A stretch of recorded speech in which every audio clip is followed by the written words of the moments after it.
నాకు అస్సలు సంబంధం లేదండి, నన్ను అసలు అడగద్దు కూడా దీని గురించి. ఏం చెప్తున్నాను అనుకుంటున్నారా? ఇప్పుడు చూడండి, ఆర్టిస్ట్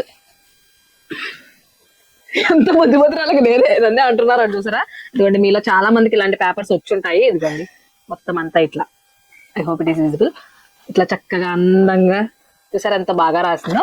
ఇవన్నీ కూడా ఈవిడ పని అనమాట. మేము చేస్తూ ఉంటాం కదా, చెప్పుద్ది అమ్మ నేను చేస్తా, నేను వర్క్ చేస్తా అని వచ్చి కూర్చుంటది, చూసుకుంటది ఒక్కోటి.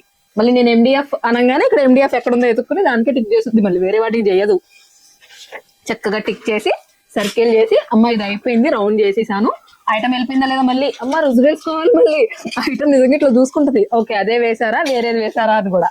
సో ఇదనమాట. అంటే నేను చాలా రోజుల నుంచి అనుకుంటున్నాను, మీలో చాలా మందికి వచ్చి ఉంటాయి అనమాట ఇలాంటి బ్యూటిఫుల్ ఆర్ట్. మీ ఇన్వాయిస్ లో ఉంటే గనక అది మహిళ పని అనమాట, నా పని కాదు.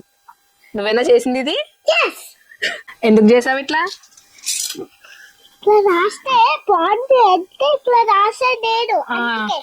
ఇట్లా రాస్తే బాగుంటది, నీకు తెలియదు కదా, అందుకే ఇట్లా రాసింది.